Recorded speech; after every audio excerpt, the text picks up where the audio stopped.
Good afternoon, everyone, and welcome back to the Beit Midrash, the first Beit Midrash of 2026. Yay! Um, Glad y'all are here. Glad came back. I hope everybody had a good couple weeks off. For those who were traveling, I hope it was good, safe travels, and you had a good time with wherever you went. Did something fun, celebrated with family or friends or yourself, and enjoyed the last couple weeks. But it's good to have you back and to be learning together today. We are, believe it or not, already in chapter 7 of Judaism is About Love by Rabbi Shai Held on human dignity and solidarity. And just because it's a new year doesn't mean we're going to change our opening conversation. So we'll open it up for anybody who had questions, thoughts, opening comments on the chapter, and we'll dive in and go from there. Yes, Barbara Brandy. Well, I didn't even count to 10 seconds before I wanted to jump in with this. It's a But new year. You didn't have to. It's okay. um, I found this chapter very interesting, but it can be summed up pretty simply. Even if all you had time to read was the first page, where it talks about love your neighbor, and then it talks about Ben Azai, who talks about his idea that there's a reason. He gives you the why for why you should love your neighbor. Um, that we are all descended from the same person, so we're all family, and that's why you love your neighbor, not because it's living next to you, and it sort of gets around the rest of the question. So I think if you understand or you hear the why and you read the why of you love your neighbor, to quote someone else, everything else is just commentary in the whole chapter. You can skip. Um, I'll say two things to that. One is a little bit yes. He is writing a book of philosophy, and part of what you do in philosophy is you make your statement and then have to explain and argue for why your statement is correct. So, to some extent, you're right. Like, he makes the point relatively early on, and then most of the chapters arguing his point and proving why what he said at the beginning was correct. Um, that's that's how some philosophers tend to write, at least, is that way. Um, but he does come to a slightly different conclusion towards the end, which is not necessarily loving your neighbor, but that there's a difference between love and respect, which is what he comes to it towards the end of the chapter, and that we'll maybe circle back to, is that respect is a part of love, but you can't have love without respect. But he wrestles with whether you can have respect without love. Mhm.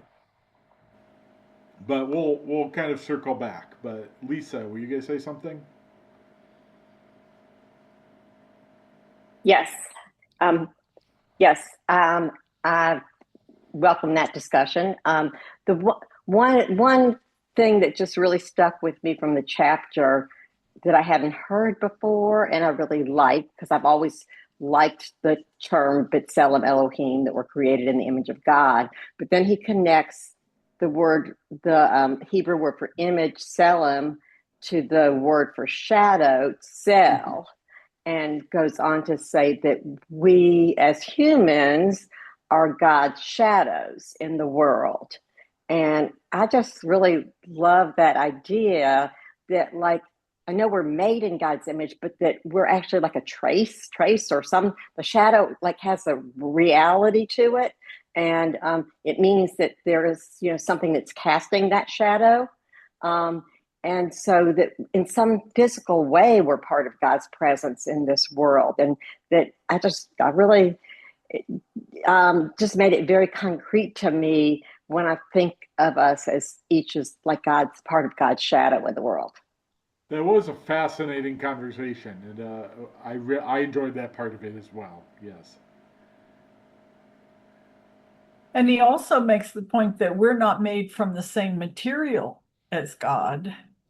therefore, which I don't know as a scientist that I can believe, but anyway, um, I think that that goes along with what Lisa pointed out, that one of us is not God. We're not made from the same stuff as God. And that message needs to be pretty widely spread. I, I don't even know what that means. What does that mean?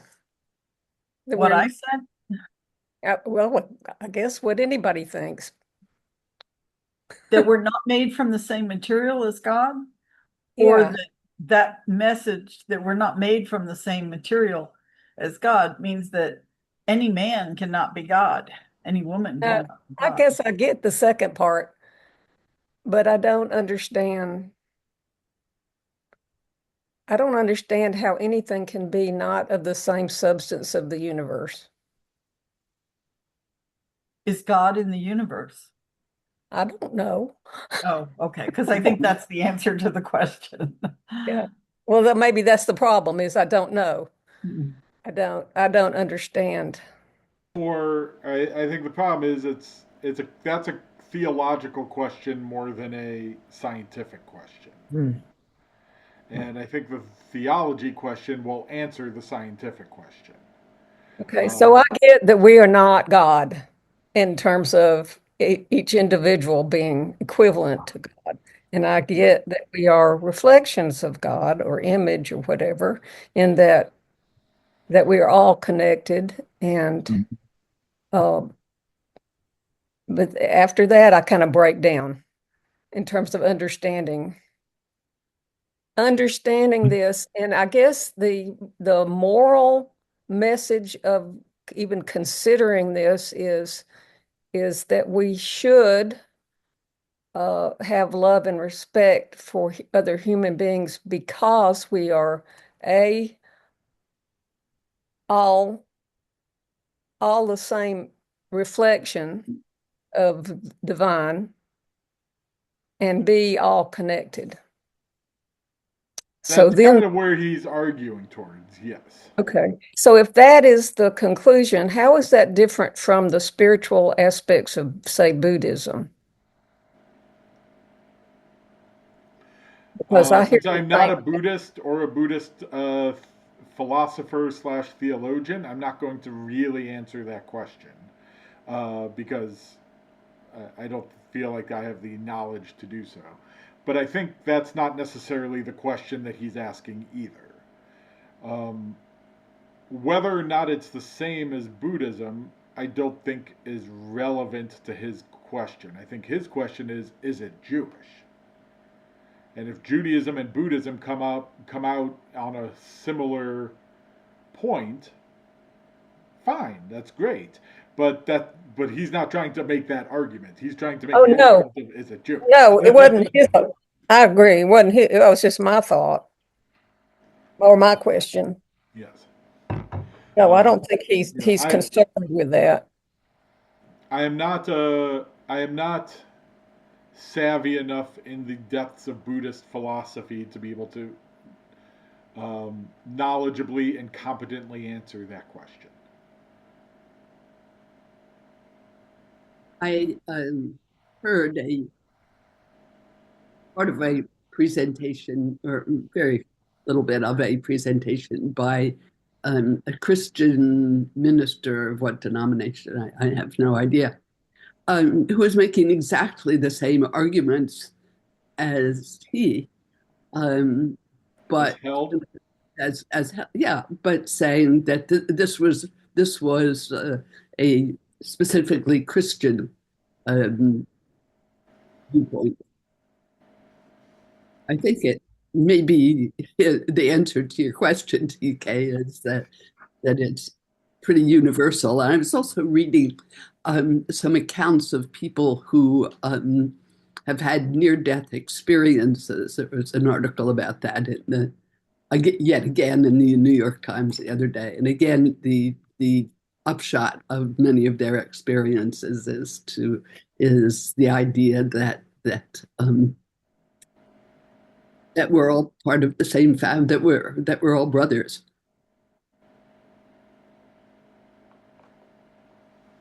Except for let's those kind of us who are sisters. So we're going all back, related. Little How's that? smart. we're all related. But going with that point, which I think is a good one, going back the chapter before, I think it was the chapter before that, where he talked about Judaism allows you to look first to yourself and to your family. I found that very interesting because from a purely philosophy perspective, where do you make, where do you draw the lines? Where do you feel like you have enough and it's time to give, or how much do you give? All those questions. I was really glad to hear that there was a Jewish guidelines on that. Uh, uh, because theoretically, we should give everything away, which is how some Buddhist monks live. They don't even gather food for themselves. People bring them foods, or they go from village to village as peasants. Because I think of the realization that once you start gathering things, it becomes very complicated about how much should I have. So I'm glad that there's been previous wrestling with this. Judaism doesn't go that far, but yes, they do wrestle with that question as well. But you do bring up kind of a point that kind of will help us focus on this chapter. So, 2 chapters ago, he really talks about family and how we learn how to love from our family. Last chapter, which I know was all the way talked about last year, um, 3 weeks ago, last year, but really focuses more on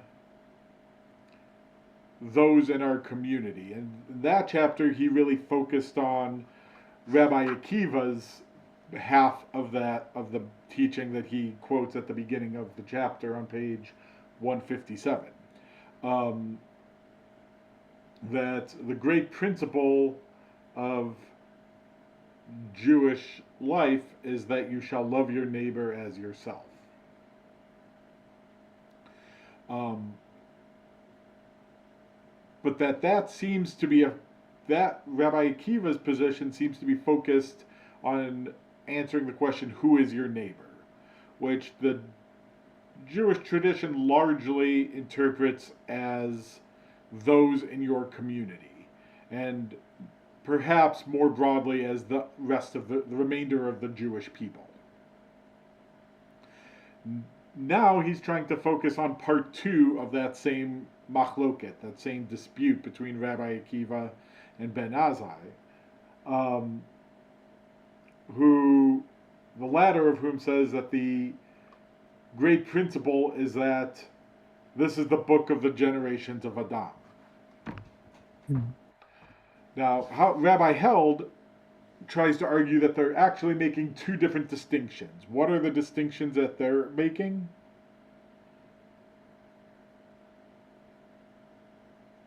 He distinguishes between the community of Jews and the community of mankind. Good. That Rabbi Akiva seems to focus more on the particular, whereas Ben Azai focuses more on the universalist aspect and the humanity aspect.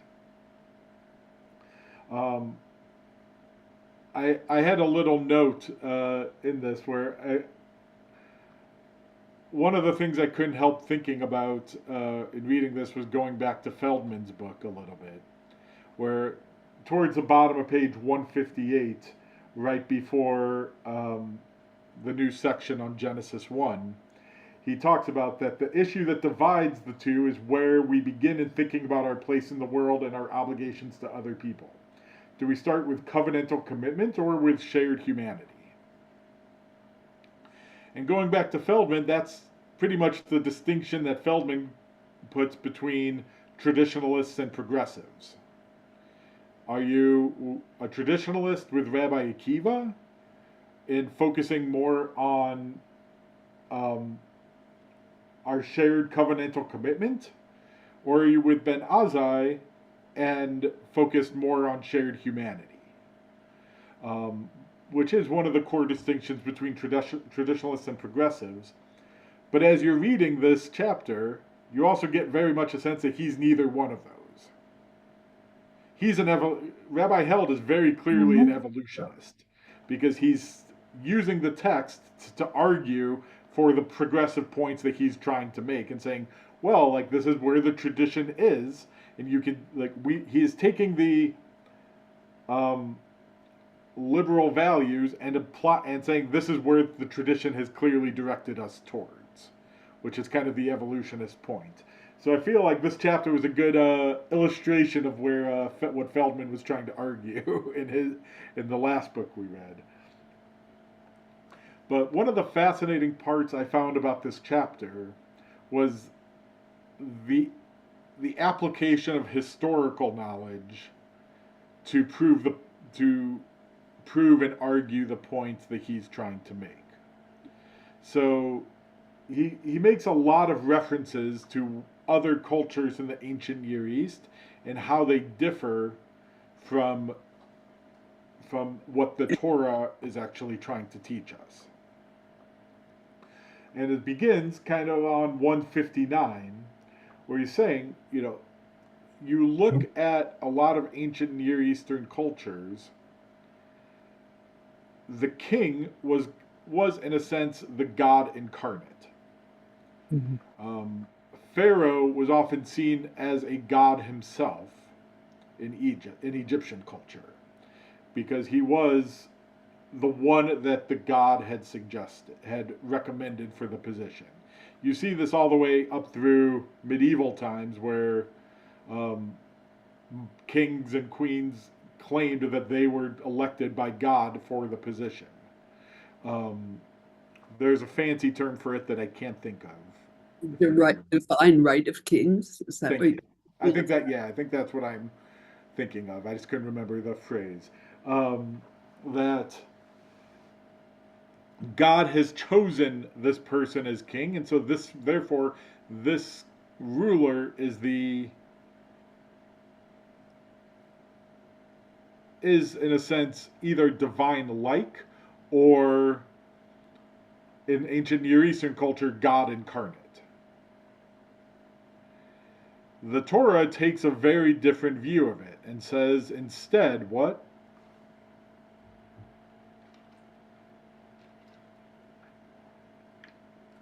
We're all kings and queens. We're all royalty. We are all, each of us, God incarnate. And in that sense, yes, we are all kings and queens, and like a king and queen, we have responsibility to the domain that we reign. And that domain is not just intended, is his argument. A king and queen, look at the French Revolution, for example. If a king and queen is not taking care of the poor, what do the poor decide to do? Off with their head. Let them. If the queen responds to pleas by the peasants for more support, and her response is let them eat cake, off with their head tends to be the response.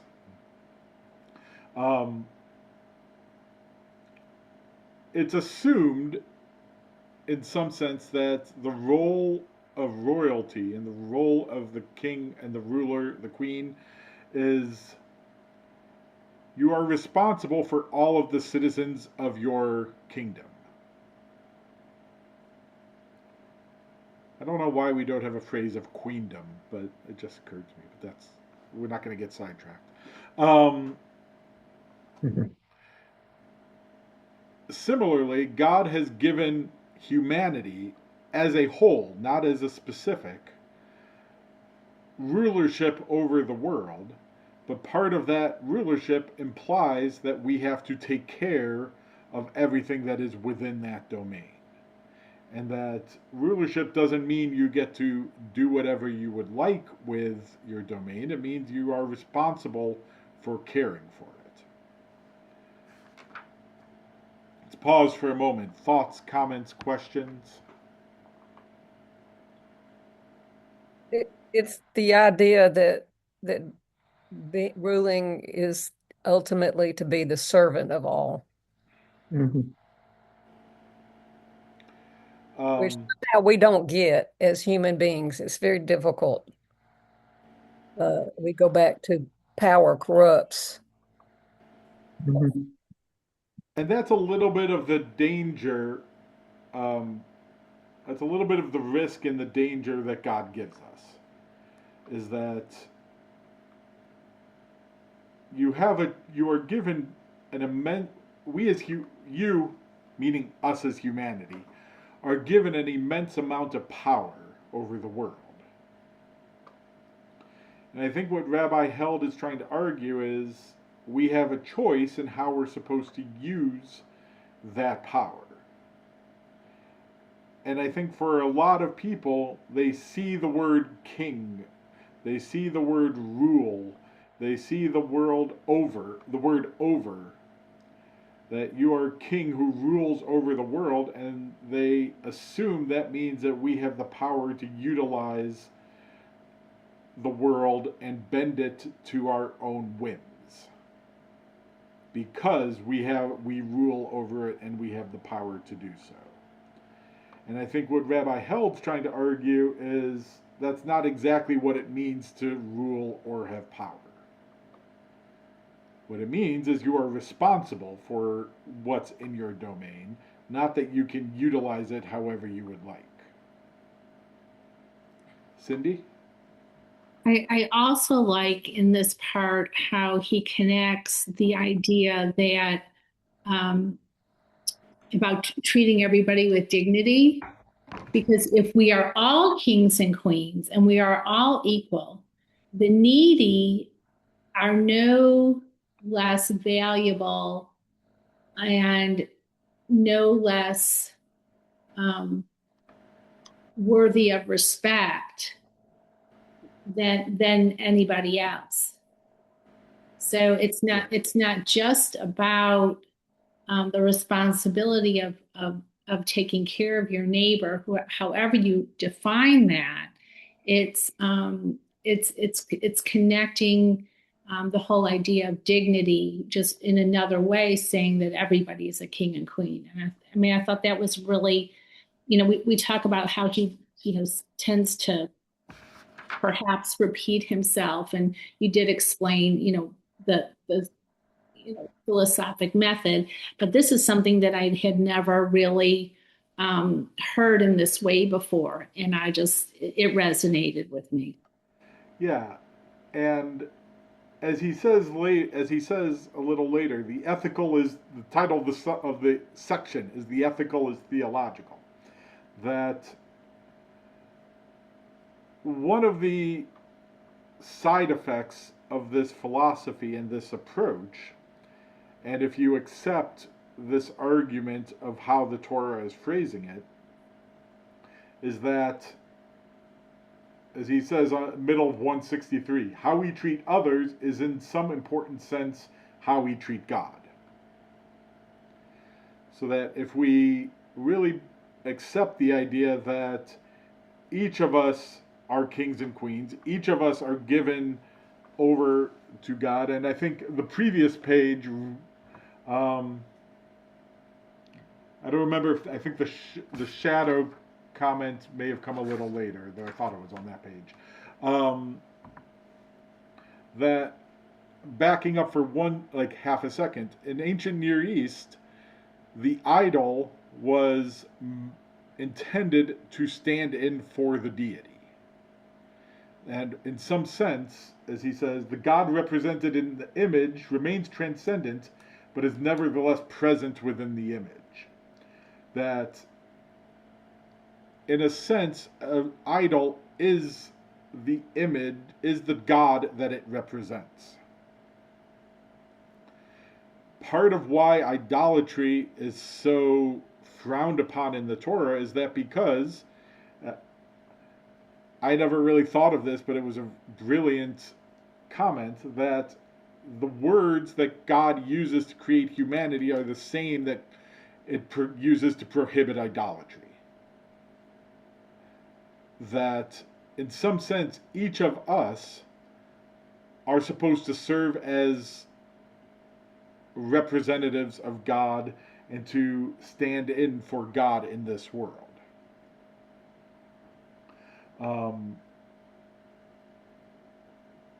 And so, creating an idol is now taking God out of us, and as he says, turns off the ethical part of it and the accountability part of it. It's on page 162 is that making idols is not just an attack on the dignity of humanness, that it's also a refusal of the responsibility that goes with it. We're pushing away our responsibility as being created in God's image and putting it on something else that's supposed to represent God instead.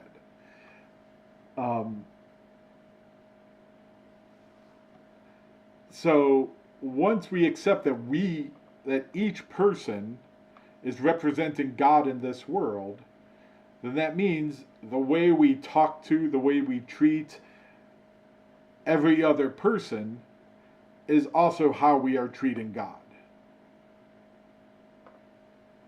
Margaret? I was especially taken by his discussion of smiling, the requirement to as a religious duty. I mean, it was good manners, I knew that from the time I was 2 or whatever. But then a religious duty to smile at people, and he names someone who was famous for always being the first to smile. And I really liked the way it went from some, that which is almost a trivial kind of thing to, of course, the much more grandiose or broad things that ways in which one is required to care for other people. Yeah, I did find it fascinating that he spent as much time on that topic as he did. But yeah, were you going to say something, TK? Only that I agreed with Margid. Mm-hmm. Margid. Is it Margid or Margid? Marged. Margid. Marged. Sorry. Yes, Lisa. And thank you, TK, for recognizing the dignity of Margaret and trying to get her name right. Yes. I'm riffing back on the kings and the queens and all that, and so because to me another way that Judaism he doesn't actually say this, but to me it flows from this, that another way that Judaism maybe differs from other religions is that our spiritual leaders, like our rabbis, are like not above us. They're not our intermediaries with God. In many other religions, like you need that religious leader. You have to go through that religious leader. They're above you to reach God. And in Judaism, your rabbi can be a teacher and a guide and help you grapple with, the texts and all that. But we have a direct line to God. And, I think that kind of flows from this idea that we're all made in the image of God, that we're all that equality, that we're all descended from the same person, and no one person, is over us and connecting us to God. Agreed. TK? So I love that also, Lisa. But I would again just point out that that's universal in in other religions. For example, in Hinduism, if anybody takes yoga, you know that at the end of your session, you bow to the other person and say namaste, which means I see you, and not only do I see you, but I see the divine in you, which is exactly what we're talking about. This is really a beautiful expression. And this is a huge jump like you said, especially from the Near East, where the idol was the god, and not only that, but the idol and the gods were local. And the idea in Judaism to me that was so revolutionary was the leap to a non-local, a God of everywhere and everyone. It was huge. Anyway, I'm sorry. I'm drinking coffee, so y'all have to put up with me. Excellent. Cindy? So, do the ultra Orthodox also believe that they can go directly to God because they go to their own Rebbe for so many things? But is it that just for adjudication, or do they?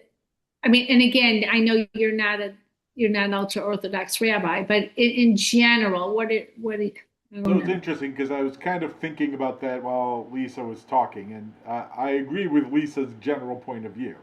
But in Hasidic thought, there is the concept that the Rebbe is somewhat spiritually higher um, than everyone else. That they have some kind of special spiritual connection that other people just don't have. And so, in some sense, they are elevated above um, above the general populace. And I think, in some sense, you go to Haredi. I think they would argue that similarly, but they would argue it that their rabbi did it through the pursuit of his education and his knowledge, not necessarily, though possibly genetically also. But a lot of Hasidic thought is that they have kind of a genetic predisposition to a higher spiritual plane than the average person does. So But then, even those people can pray directly to God, though, right? Yes, but I mean, that's also why, for example, people go to the Rebbe's grave because they're asking the Rebbe to pray on their behalf for them because, the Rebbe can do something that they can't. so they would have a problem. So then, would they have a problem then of this notion of everybody being a king and queen and democratizing our responsibilities? I think so. My guess is probably yes and no. I think they would probably, my guess, again, as a non Haredi, um, my guess is they would probably argue yes, we are all equal in our obligations, and we all have equal footing and roles, but that um, certain people, through their piety, are higher than others. Can I ask a question? Please. Um, okay, so can you maybe I'm confused then on maybe kind of the difference between a Benoni and a Zodic, and Between cannot what? a Benoni, Beinoni, and a Zodic that by virtue of the struggles that the Benoni goes through in life, that they can possibly become spiritually higher than even a Zodic. Um, can you elaborate on that? I might Are you be saying referring to a Baal Tshuva? that There's a teaching of how Baal Tshuva stands in a higher place than even a tzaddik can't reach. Is that what you're referring to? right. Um, yeah. What I'll say is that a Baal Tshuva, someone who has repented, um, is considered at a higher spiritual level um, because they have learned and been able to grow from their experiences and learn from their mistakes. It's if you are a tzaddik, if you are perfect, if you've never made a mistake, you have nowhere to grow. Whereas someone who has made mistakes, has learned from their mistakes, and grown from the experience can reach a higher spiritual level through that process than someone who has never been able to do that. At least that's how I understand that. But I don't want to go too far down that rabbit hole for a moment. I want to actually come back to what Margaret said about the smile and smiling at people for a moment. And Philip, you can tell me if you've had this experience, and everybody else can tell me if you've been on the other end of this experience. As I was reading that section about smiling at people, I kind of had the thought of the failure that we've had in what Rabbi Held is teaching, in that sometimes I'll walk down the street and just smile at random people that I'm walking by if I make eye contact with them. But there have been times, particularly when I'm by myself, if I'm walking alone, that if I see a woman and I smile at her, that she gets she noticeably tenses up. And it struck me a little bit of what he's encouraging here is, in practice, I think we, as a society, we have failed in maintaining the human dignity and solidarity and equality of all people, in that, simply smiling at someone can make them tense up and feel threatened rather than seen and comforted as he's saying that you should be feeling. Eileen? I don't mean to keep going back to the fact that I taught, but over the years of my teaching, we were restricted on actions that we could take with our students physically. And there were times when, I had 8th grade boys that needed a hug, but you couldn't do that. So I really related to that and started thinking about even the smile. Like you say, you could walk down the street and smile at someone, and they kind of look at you like, what do you want? So, I faced it every day. I had to clench. I had football players who needed a hug, but you couldn't give that. You had to watch how you smiled, how you reacted. And it's over the years that every day is Sunday to me, retired, that I think about the teacher today and my grandchildren and the kids around them who don't have that feeling of comfort. And I think we all need somewhat of that. Cindy? So I think that he's maybe talking about this in a different way.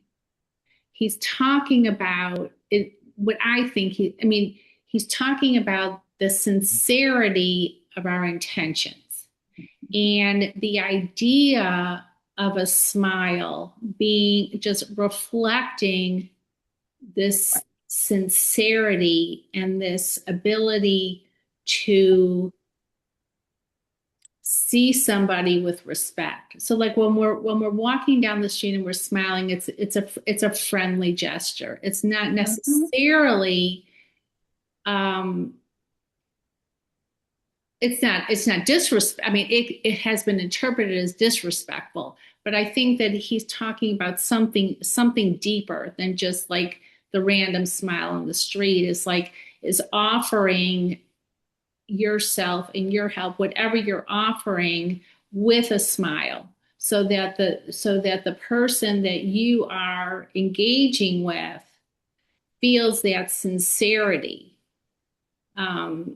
So I think it's more than just like a glancing smile. It's more of an engagement and an interaction. I Is agree how I'm with you. looking I at think it. I agree with you. I think on what he's saying. I think my point is thinking of how we have failed as a society to the point that an effort of smiling, of an engaging smile as a sign of seeing you and trying to, even if passing by briefly, offering you a symbol of warmth as a smile can be seen as a threat or as a Yes. potential threat by the person receiving it. And that is a mark of how we have failed as a society to be able to say that all people have inherent human dignity and are created in God's image, and we have failed people who can see a sincere smile as a threat. I understand. I understand. Yes, I'm just too doggone old as far as I'm concerned. Anybody can smile at me. You'll take it. Yeah. TK. Totally agree with what you're saying about how it can be misinterpreted as a social signal. So I spent like 17 years walking a lot downtown Birmingham. And I started noticing something, which is that that particularly of a certain generation, older Black males, but even younger ones, would absolutely not make eye contact or smile at me. And it felt almost hostile to me for a long time. And it just as an experiment, I started smiling at them first. And it was like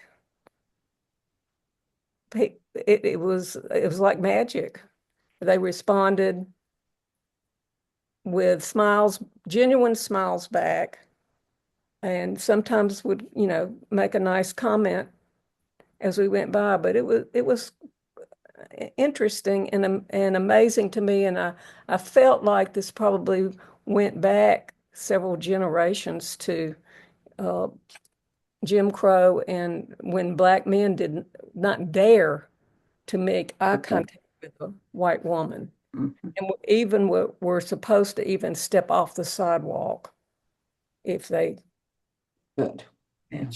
So it's I interesting. think for me, it stood out recently because I think last week just went on a walk near our house with my family. I think we just went out as a family, took a little walk, and there was a woman who was going for a walk, and I was with my wife and kids. Saw her, gave a smile. She smiled back, kept going. Fine, it was wonderful. And then yesterday, I went for a walk by myself on the same path, Yes. and there was a different woman who I smiled at, and I could almost visibly see her tense up Mhm. as I did. Um, didn't do anything differently than I did before, but I think the fact that there was a lone man smiling at her made her tense up. And reading this now after that just made me get the sense of how we failed in being able to have everybody feel that sense of dignity themselves to the point that they can't even accept that smile that he's saying is part of an obligation almost in Jewish tradition to do. That she But would feel threatened by, that's sad. And so it was sad that Black men didn't feel like they could smile first at me. exactly, Mhm. exactly. TK, I have to ask, were you in uniform? Were you plain clothes as you were So doing? this was my second career as Oh, a director of CAP downtown. oh, So okay. I was in, regular clothes and not in uniform. I can't. That's a whole different question. Right. I just wanted to separate that out from Yeah. I wish I could go back and do that experiment in uniform, but I yeah. didn't think about it until afterward. But it's a good question. It is an interesting question. I think I had the same thought as Barbara.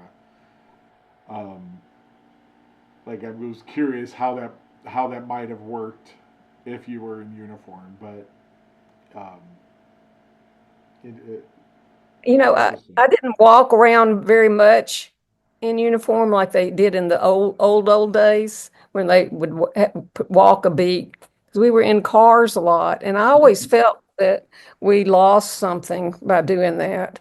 By being in a car, it's a barrier between you.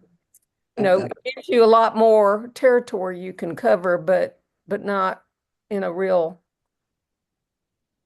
warm way or connected way to people.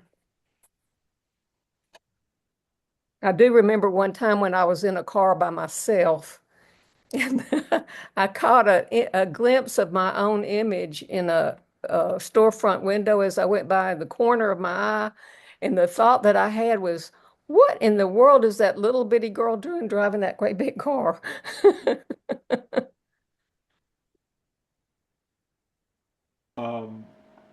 Two more points that I want to make sure we try to get to in this chapter is one about the universal human solidarity. Is he had begins on bottom of page 171 and goes a couple pages after. I think Rabbi Held makes a fascinating point that in the beginning of creation, it talks about, this is on middle of 172, that God makes every kind of plant of its own kind.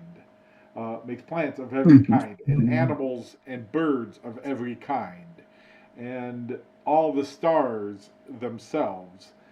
But that doesn't make people of all kinds, that all people are united. They're not separated inherently. Later, when it gets to chapter 11 and the Tower of Babel, it talks about human diversity, and it doesn't, depending how you want to read the Tower of Babel, diversity is generally a good thing in the end, but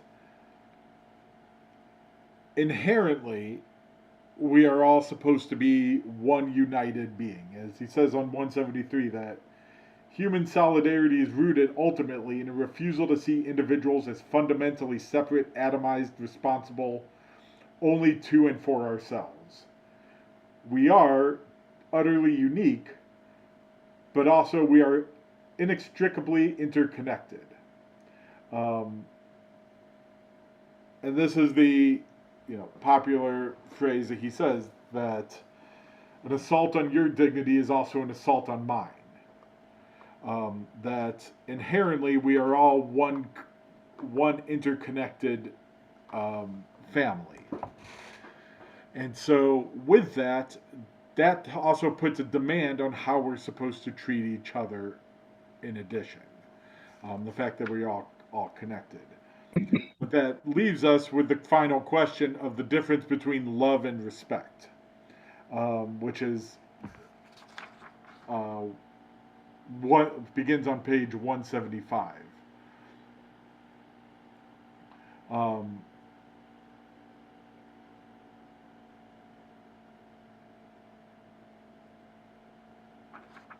So what he kind of argues here is that respect and love, he argues, are kind of, as he sees, there's slippage in the way they're used in Jewish thought, and too often they're considered and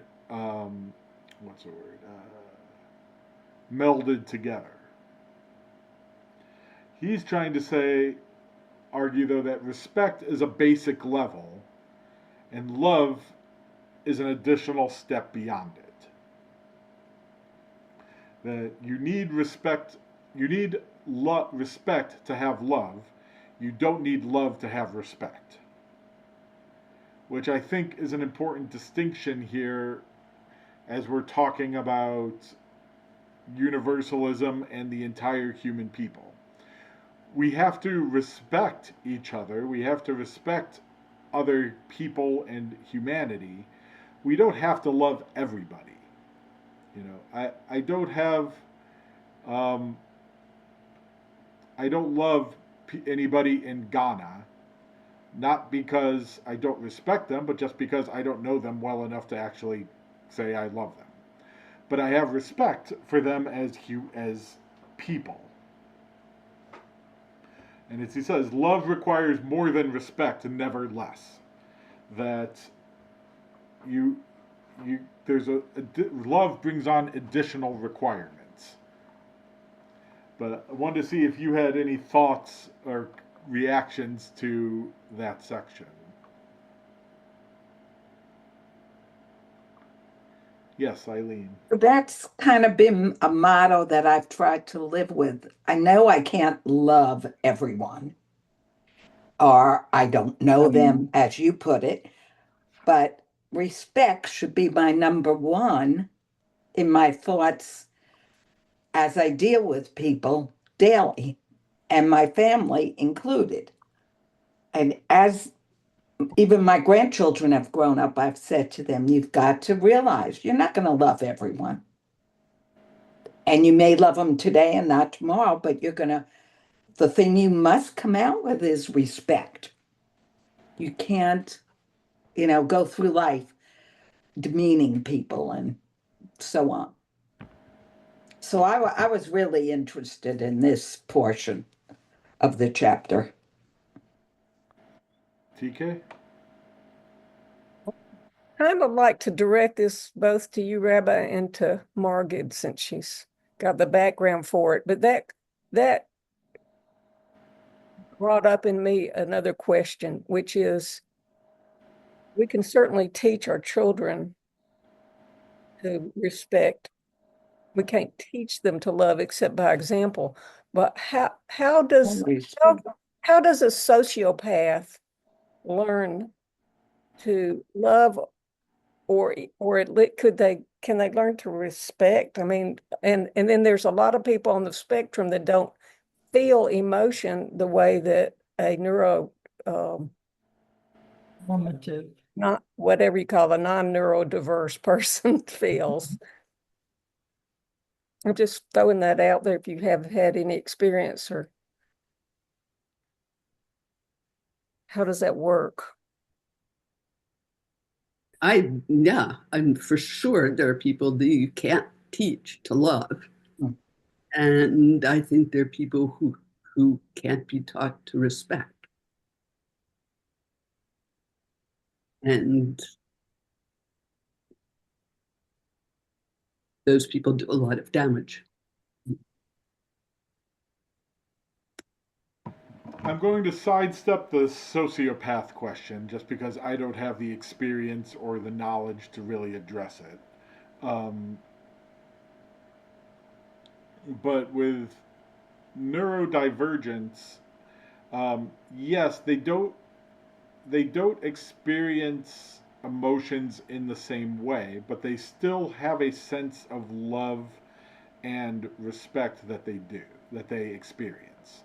It might be different in some ways, but they don't lack it, generally speaking. My son, who's on the spectrum, social skills are not super strong, but he is very perceptive on who is showing him respect and who does not respect him. And he is much more open with those who show him open forms of respect. And he is much more closed off when he feels like he is not respected by a particular person. So, I think those I think those who are neurodivergent still have that experience. It just might not appear in the same way that it would for so-called neurotypical, though I question whether or not neurotypical is actually existent. But And then again, that is a spectrum. yes, I mean, as my wife often says, it's a spectrum, which means everybody is on the spectrum Right. in some sense. I agree with Um, that. Yeah. So, so yes, and I think that's one of the things. I think Rabbi Held would largely agree with that too. And part of what I think he would say in addition is that those who are neurodivergent are no less created in God's image and have no less worth. And just like everybody else, they are unique and need to be treated in the way that they are unique. And you might have to adjust how you talk and how you show affection and what you do with them, but doing so is a sign of love to them as well and respect for the fact for who they are and how they are unique.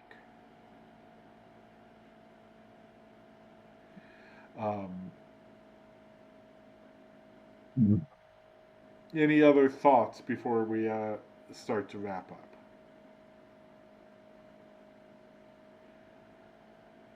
I think the last point, and the point that he makes, that Rabbi Held makes over and over, is that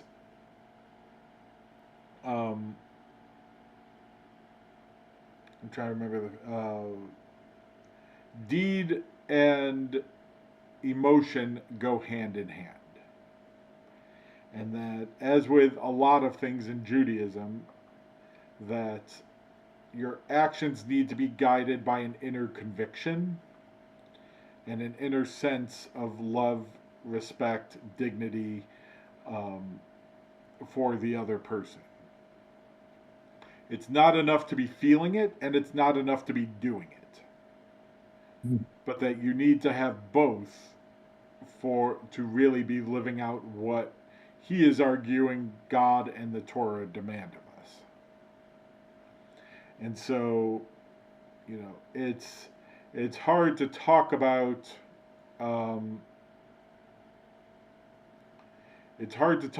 human dignity and how much respect you have for human dignity, but then turn a blind eye to those who are being abused, oppressed, persecuted because you just don't want to deal with it. He's saying you really have to, as he says on 177, to care about human dignity with every fiber of one's being, to strive to affirm it in ways both large and small. And that means sensitivity both to the small indignities of everyday life and to the large-scale violations of basic human rights.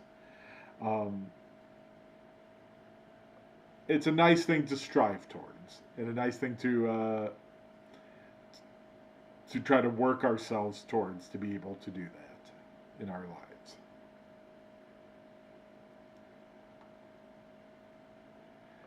Any other concluding thoughts, comments?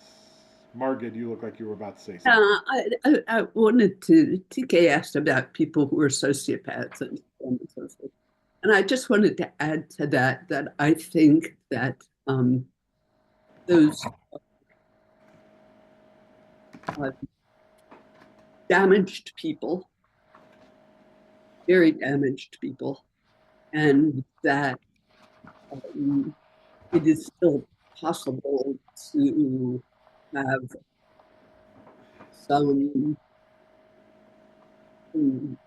some respect, despite the fact that they're so damaged that they're unsalvageable in a certain sense.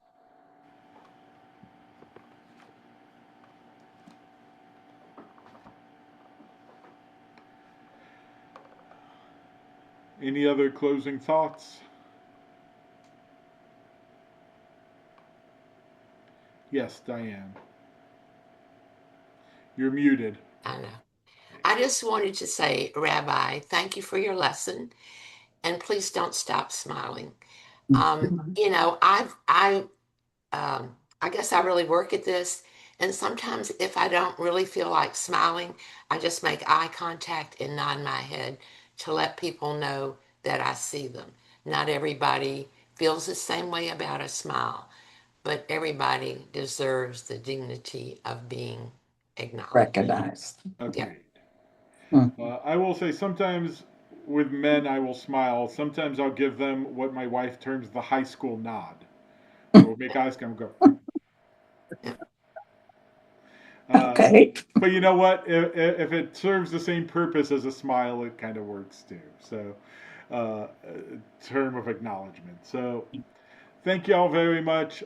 Good to study together again after some time off, and we'll look forward to doing it again next week. Chapter So, if 8. I don't see you before then, Shabbat Shalom. Shabbat shalom. And look forward to seeing y'all again soon and learning together soon. Thank you, Rabbi. Thank you, Rabbi. Be well, everybody. You too.